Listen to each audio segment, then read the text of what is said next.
Gamera, Guardian of the Universe. Now, I've realized that I've skipped 2 reviews here, and if you didn't watch my last review, the reason for this is because I currently have no way of watching the movies, as I am buying them as Shout Factory and Mill Creek Entertainment are releasing these movies.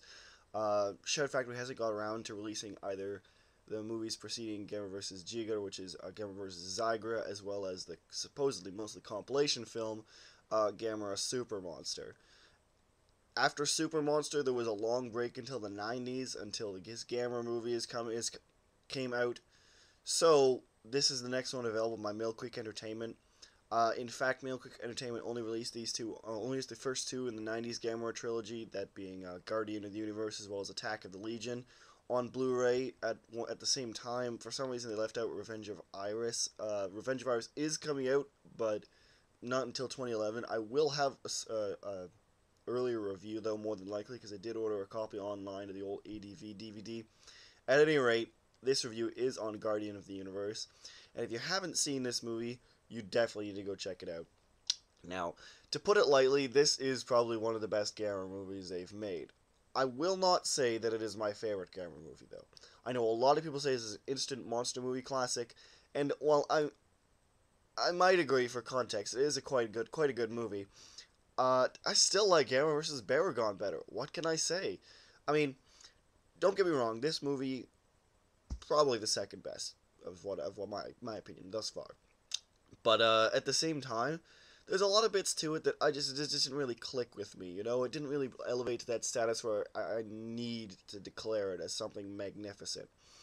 To start though, this story, Gamera Guardian of the Universe, is a reboot of the Gamera series, and it is kind of mixes a weird spiritual technological origin for Gamera as well as and Gios, and I like that. It was kind of interesting. Regular monster movie gobbledygook, to be perfectly honest, but it was interesting nonetheless to talk about, and when they were actually discussing it, it made for some interesting plot points, and outside of some, kind of odd inconsistencies, like if you're going to build a biological creature, why would you have it be like a turtle, but whatever. At the same time, I did think it was kind of neat that it actually explained the jets, which have not made any sense up until now. Not that I've cared, but at the same time, it was interesting to have that element there. This movie is much more focused on the human characters, and that's not to say there's not a dearth of appearances of a Gamera, but at the same time, there's more human development. They're not greatly developed, but they're a little more in cardboard cutouts, so to speak.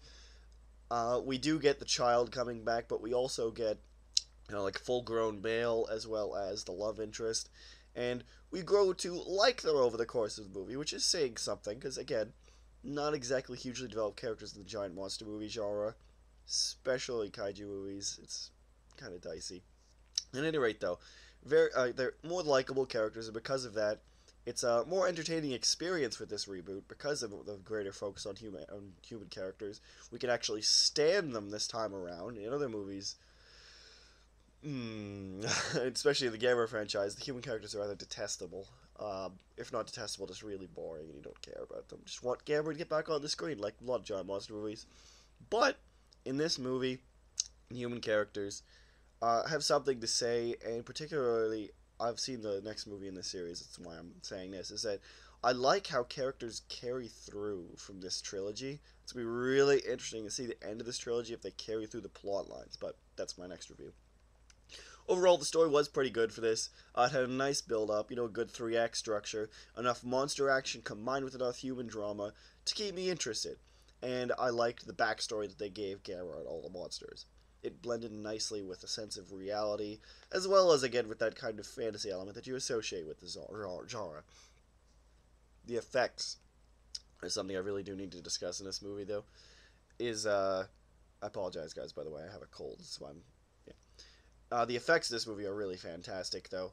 They are not, up to modern-day standards, of course, because this movie was made quite a while ago, almost 2 decades, but at the same time, miles above so many other movies. Frankly, even the vast majority of the 90s Godzilla movies. It's not even until the Millennium series that they start getting better than this, which is kind of sad if you think about it. Toho really wasn't really pushing those Godzilla effects. But anyway, There's a really great use of the traditional suitmation. There's a lot better, more fluency to it. It feels more realistic. The way they shoot it, in particular, just feels more like there's a giant monster. It actually makes Gamera more threatening than he used to be, which is, even though he's technically the good guy in this movie, and he's back to misunderstanding him as the bad guy. But anyway, even though Gamera is the good guy in this movie against Giles, he gives a sense of imposing presence there, which I really liked. As well, there's a lot of nice miniature suit work, and miniature I mean by like human size, and I always appreciate that. I always think that's really hard to do, and it doesn't blend seamlessly, but it blends a lot better than a lot of other movies of this type. Frankly, even Godzilla vs. Destoroyah, where he has like all of the little Destoroyah has all those little mini things of him. Those things looked really awful, and I like that movie, but good God, that was bad in comparison to this. I mean, it's like they weren't even trying. In this movie, it works really well. I particularly liked the scenes where they use a lot of CG. I think it blended rather nicely. There's a couple things where you can tell there's like a black outline around the CG model that it's a little distracting, but most of the time, I really like the fact that they brought in the CG to enhance the action, make it a little more realistic. Like, I loved Gamera's CG spin. That was very cool, for one. Anytime that he enters the screen, you know he means business because of this spin. And a lot of people really don't like CG in the giant monster movie genre, but I don't think that's necessarily a bad thing. I think it can work totally CG, to be perfectly honest. I do have a fondness and nostalgia for the suitmation, don't get me wrong, and I think that it does lend a sense of weight to itself.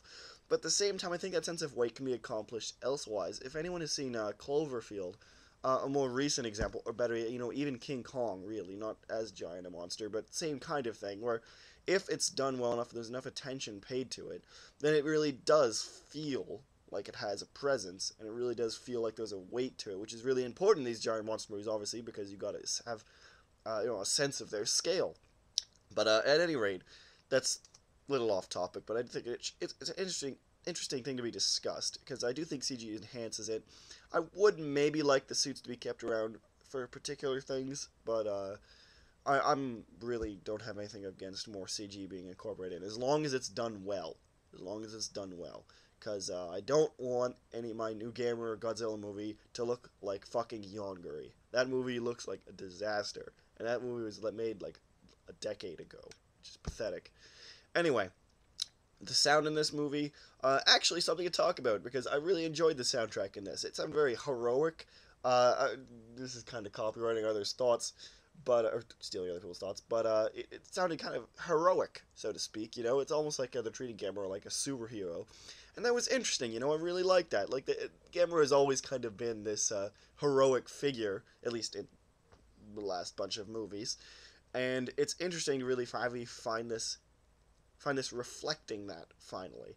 And overall, I just think this movie worked really well. I have not very little to complain about. The ending especially just gave you a really yeah, Gamera won kind of feeling, and that's what I want from this type of movie. To be perfectly honest, I just want to go out of it and have a good feeling about everything. I said, hey, there's some good monster destruction, there's some good humans. I had a pleasant oral experience, a pleasant visual experience in particular. It was very convincing or very interesting, if nothing else. And it was just a lot of fun to watch. And that's as much as I can say for one of these giant monster movies, really. I did want to mention, too, one of the effects had Gamera, had the camera basically atop his back as he's flying, chasing Gyros around the city. And it was pretty well done for what it was. Particularly, I thought the melding of the two suits together, like the actual melee combat between the two, really held up. In some movies, it looks kind of dicey, but in this one, it worked. Lastly, I did think there was some nice artistic direction in this. It's kind of bland in that there doesn't seem to be an pervading color palette or scheme or anything, but there was some really nice shots. I know a lot of older monster movies are criticized for the lack of artistry, but I actually think that the lack of artistry kind of lends itself to a sense of artistry, if that makes any sense. Like, you'll see a lot of these pleasant Japanese countrysides, and that'll lend a sense of peace, whereas the monster's red and gray destruction zone will kind of clash with that rather nicely. I've always enjoyed that, but this movie didn't really have that. It had kind of a sleek modern feel. I can go for that, though. Outside of the 90s saturated color schemes, it was really nice. They had a particular shot of Giles kind of standing atop Tokyo, the cut down Tokyo Tower, and making a nest for himself. Very cool. Sorry about that, got cut off there. Expect Gamera Attack of the Legion review up later this week. Apologize, like I said, go see Gamera Guardian of the Universe. Fantastic Gamera movie. Not my favorite, but that will come in a later review. I'll talk about that more in my final review, re-review of Gamera the Brave. Till next time.